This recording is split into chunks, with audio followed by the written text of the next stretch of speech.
Salam Bapak Ibu, Saudara-saudari jemaat yang dikasihi oleh Tuhan. Kita bersyukur pada pagi hari ini di mana kembali kita mengingat rayakan hari kematian Kristus, hari Jumat Agung, karya Allah yang terbesar Allah lakukan di tengah-tengah dunia ini bagi kita umat manusia yang berdosa. Kita akan bersama-sama belajar kebenaran firman Tuhan pada pagi hari ini. Kita akan masuk dalam doa. Mari kita berdoa.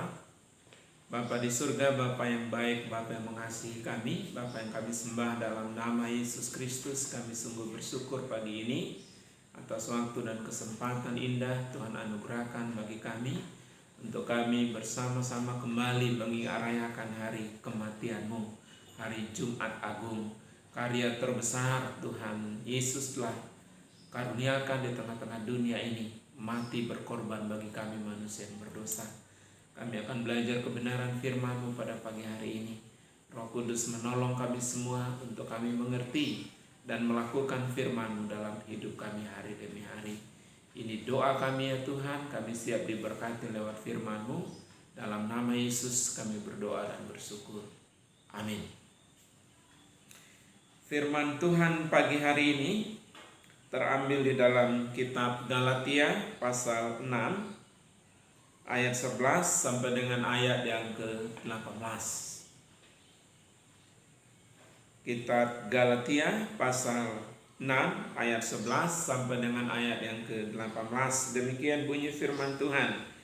Lihatlah bagaimana besarnya huruf-huruf yang kutulis kepadamu dengan tanganku sendiri. Mereka yang secara lahiriah suka menonjolkan diri, mereka lah yang berusaha memaksa kamu untuk bersunat hanya dengan maksud supaya mereka tidak dianiaya karena salib Kristus.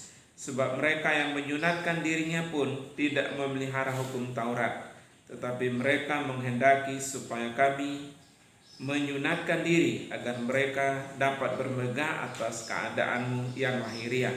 Tetapi aku sekali-kali tidak mau bermegah selain dalam kasih Tuhan kita Yesus Kristus, sebab olehnya dunia telah disalibkan bagiku dan aku bagi dunia. Sebab bersunat atau tidak bersunat tidak ada artinya, tetapi menjadi ciptaan baru itulah yang ada artinya.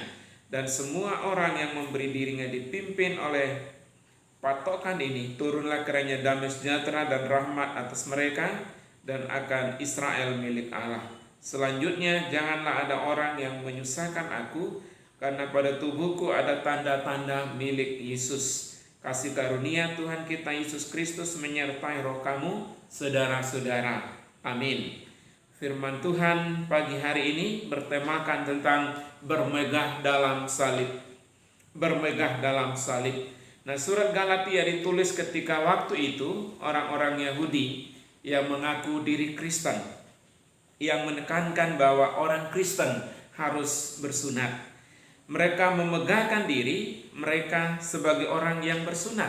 Tetapi Paulus, meskipun ia juga orang Yahudi, tidak mau bermegah dengan hal-hal yang lahiriah kecuali dalam salib Kristus.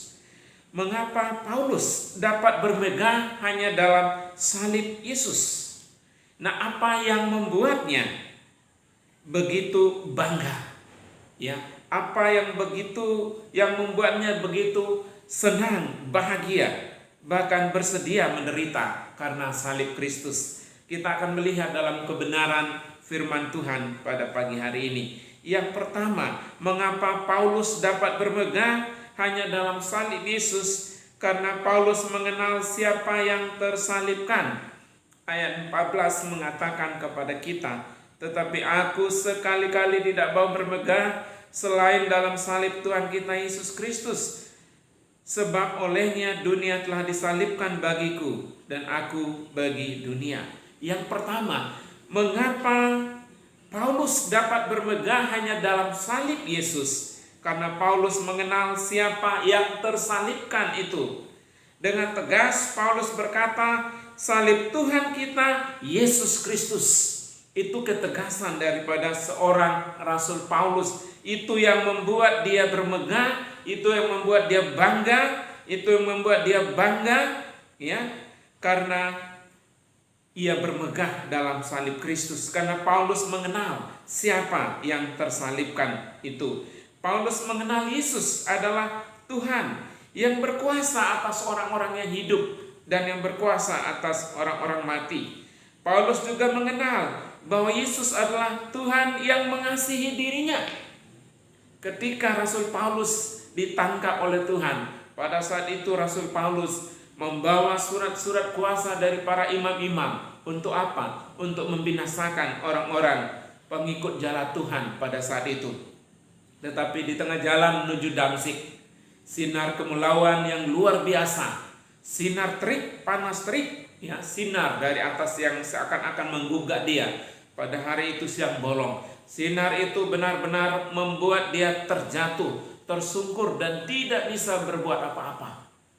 Dan Yesus berkata kepadanya, "Saulus, Saulus, mengapa engkau menganiaya aku?"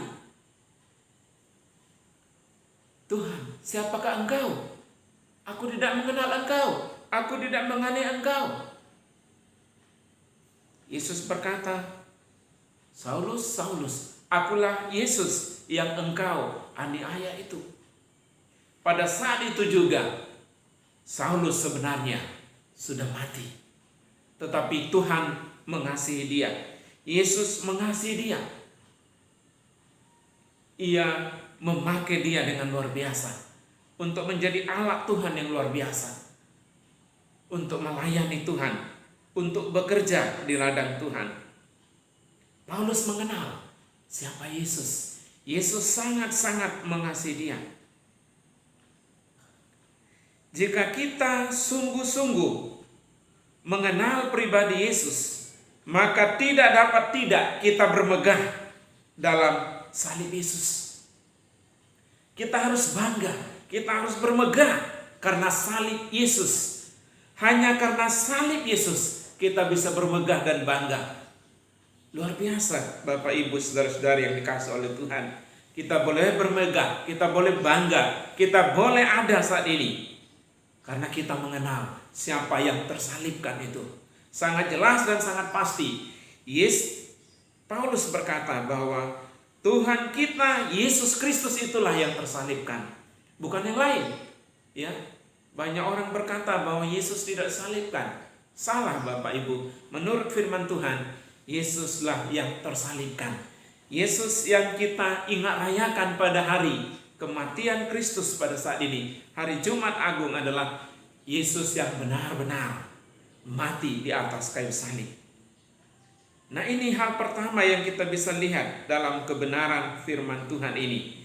Mengapa Paulus bermegah, mengapa Paulus bangga dengan salib Yesus? Karena Paulus mengenal siapa yang tersalibkan itu, yaitu Yesus yang tersalibkan, Yesus yang mati, Yesus yang berkorban, Yesus yang menebus kita manusia yang berdosa.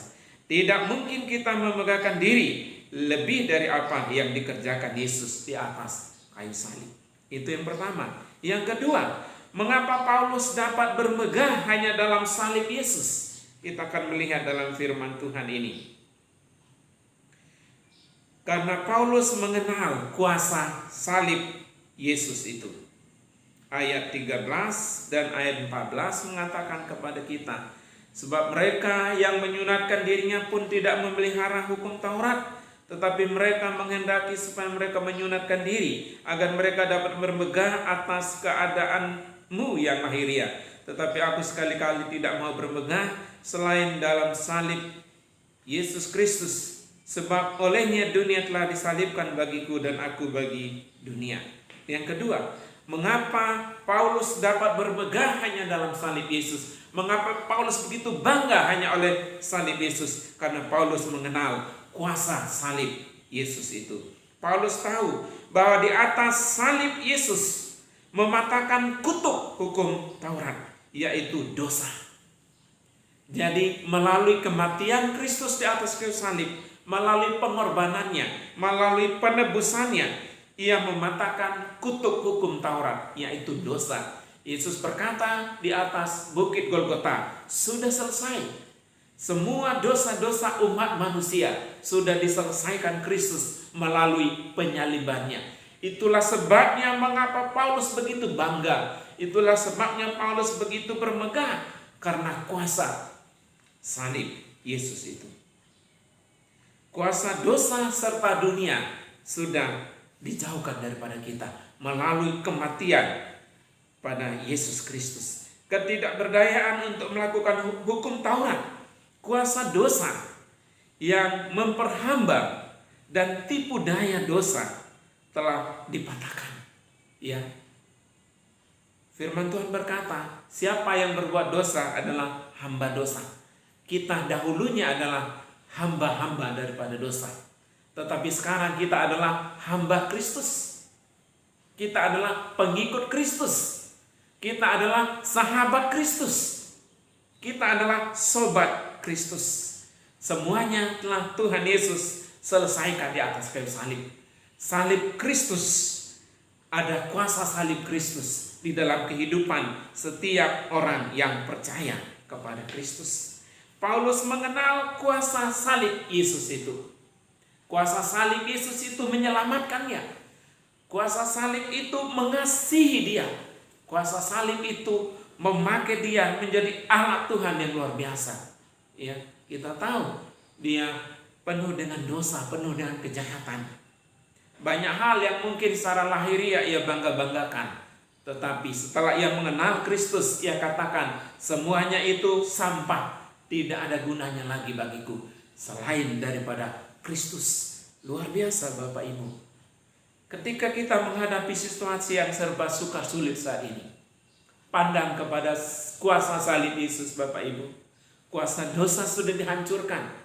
Kuasa kematian sudah dihancurkan. Kuasa kutuk hukum Taurat sudah dihancurkan.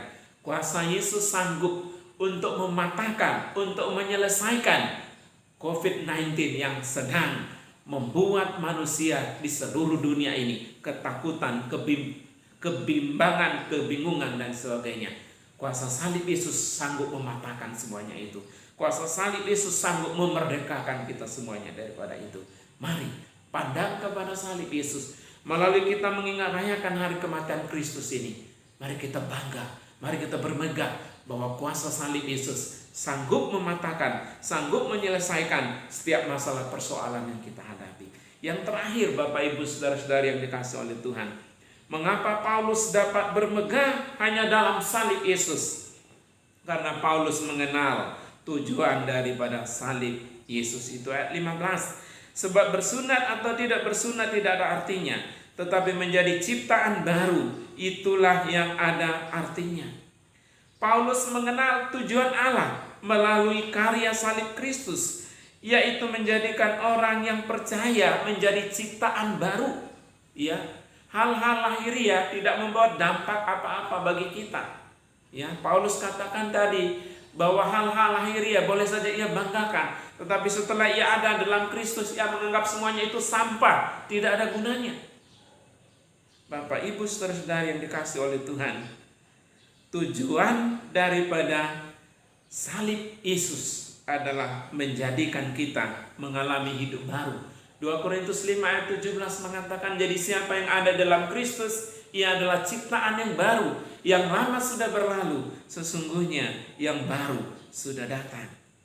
Ya, Paulus berkata, hidupku bukannya aku lagi, tetapi Kristus yang hidup di dalam aku. Dalam Galatia 2 ayat 20, adapun hidupku ini bukannya aku lagi, melainkan Kristus yang hidup di dalam aku. Setelah kita mengenal Kristus, setelah kita percaya kepada Kristus, setelah kita tinggal diam ada dalam Kristus, Bapak Ibu, mari kehidupan lama kita tanggalkan, manusia lama kita tanggalkan, buang kehidupan lama kita. Rasul Paulus mengatakan, aku telah melupakan apa yang telah ada di belakangku dan mengarahkan diri kepada apa yang di hadapanku. Ia berkata, jadi siapa yang ada di dalam Kristus, ia adalah ciptaan yang baru. Yang lama sudah berlalu, sesungguhnya yang baru sudah datang. Sebagai ciptaan baru, pribadi kita dipulihkan kembali sebagai gambar dan rupa Allah yang memancarkan kemuliaannya. Adam dan Hawa berdosa di hadapan Tuhan. Dan ketika mereka berbuat dosa, kemuliaan Allah hilang lenyap daripada mereka. Manusia pertama Adam, tetapi manusia yang kedua, Adam yang kedua adalah Kristus, yang menyelesaikan semua dosa-dosa kita di atas kayu salib. Dan hubungan dengan Allah dengan manusia kembali diperbaiki, memancarkan kemuliaan Allah, ya, karena dosa-dosa sudah diselesaikan oleh Kristus. Oleh sebab itu Tuhan Yesus berkata kepada perempuan yang telah kedapatan bersinah itu, adakah yang hukum engkau? Tidak ada, Tuhan. Tuhan juga berkata, saya pun tidak akan hukum engkau. Pulanglah dan jangan berbuat dosa lagi. Bapak, Ibu, saudara-saudara yang dikasihi oleh Tuhan, kalau kita sudah ada dalam Kristus, tanggalkan dosa. Buang dosa-dosa yang kita lakukan di hadapan Tuhan. Hidup baru dalam Kristus. Karena siapa yang ada dalam Kristus, ia adalah ciptaan yang baru. Yang lama sudah berlalu, sesungguhnya yang baru sudah datang. Tidak pantas bagi kita untuk terus-menerus diperbudak oleh dosa dan menjalani hidup dengan norma-norma duniawi. Tanggalkan semuanya itu. Matikan semuanya itu, buang semuanya itu, manusia lama kita, hidupan lama kita hidup baru dalam Kristus. Kita bangga Bapak Ibu Saudara yang dikasihi oleh Tuhan karena kuasa salib Kristus itu. Kita harus bangga, kita harus bermegah karena di sini kita melihat Paulus mengenal apa tujuan daripada salib Yesus itu. Ciptaan baru seharusnya menjalani hidup dengan cara yang baru, yang sesuai dengan norma-norma, yaitu firman Allah. Firman Allah adalah sumber norma yang utama dan terutama dalam kehidupan kita. Taati firman Tuhan, lakukan firman Tuhan, baharui hidup kita dari hari ke hari. Biarlah Roh Kudus tinggal diam dalam hati kita. Roh Kudus itu akan memperbaharui terus hidup kita, sehingga hidup kita baru di dalam kehidupan kita. Nah, apa yang kita megahkan saat ini Bapak Ibu Saudara-saudara yang dikasihi oleh Tuhan? Apa yang kita banggakan? Kekuatan, kekayaan, kepandaian, kinerja kita? Tanpa salib Yesus Kristus, semua hal itu akan sia-sia dan sangat-sangat mengecewakan. Inilah hal-hal yang harus kita megahkan. Inilah hal-hal yang harus kita banggakan. Mengapa Paulus dapat bermegah hanya dalam salib Yesus? Yang pertama, karena Paulus mengenal siapa yang tersalibkan itu. Yesus yang tersalibkan, bukan siapa-siapa, tetapi Yesuslah yang tersalibkan. Yang kedua, Paulus mengenal kuasa salib Yesus itu, mematahkan kutuk hukum Taurat, mematahkan kuasa dosa, kuasa kematian. Sudah diselesaikan semuanya di atas kayu salib oleh Tuhan kita Yesus Kristus. Yang ketiga, yang terakhir, mengapa ia bermegah hanya dalam salib Yesus? Karena Paulus mengenal tujuan dari salib Yesus itu adalah menjadikan kita menjadi ciptaan baru. Tanggalkan manusia lama kita, tinggalkan dosa-dosa kita. Mari menyongsong ke depan hidup baru di dalam Kristus. Melalui apa yang terjadi saat-saat ini, mari pandang kepada salib Kristus. Kuasa salib Yesus Kristus. Mengapa kita harus bermegah? Mengapa kita harus bangga? Karena semuanya itu sudah diselesaikan Kristus di atas kayu salib. Biarlah firman Tuhan ini meneguhkan, menguatkan iman kita. Amin. Bapa di surga, kami bersyukur atas firman-Mu. Biarlah firman-Mu akan meneguhkan dan menguatkan iman kami. Roh Kudus menolong kami untuk kami menjadi baru di dalam Kristus. Ini doa kami berdoa bersyukur dalam nama Yesus. Amin.